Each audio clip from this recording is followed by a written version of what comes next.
I think what we've done is we've created storylines which are in a sense based on our values as Muslims, but we turn them into an entertainment-based fun.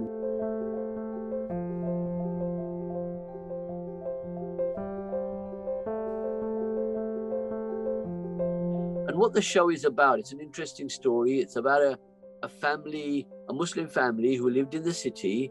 Mum was a vet and dad was a grocer, and they've got 2 kids, Zayn and Zayna, and they live with their nanny in London. And then the mother's always wanted to be a vet in the country.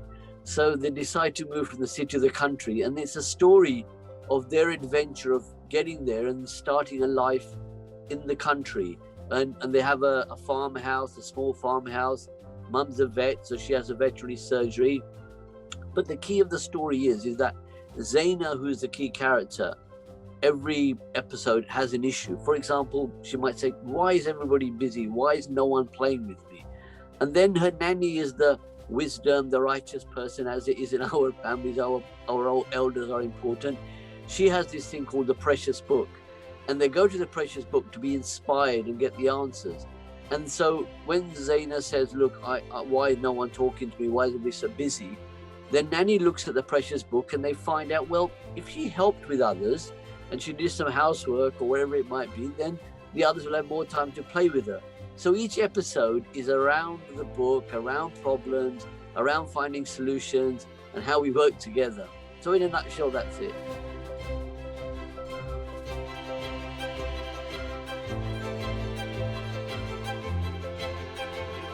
And I guess it stands on sort of 5 pillars of which we build the storylines around. And the first and foremost is family values, of how the family is the foundation of the world we live in. And if that's strong, then everything else will be great.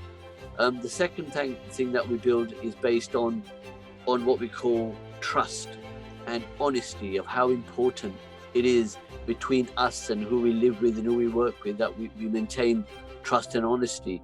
Then, of course, is something that is now growing more and more important, is the imagination and creativity. How we as people will have to work on those skills of ideas and creativity, imagination to survive in the future. The other thing is respect for each other, respect for the planet and the diversity and the world we live in. We cannot live in a little island. We live in an environment. We have all sorts of people, and it's learning to work with them. And the final is one is of love and empathy. And I think one of the sort of tools of the society we've learned from COVID and what's happening in the world is that empathy is going to be big, and empathy is really critical to us in the way we're going. So I guess they're the sort of key values that we built it on. And in a nutshell, I guess it's creativity, communication, and giving the kids confidence and making them great people. And that's the values that we build the program on.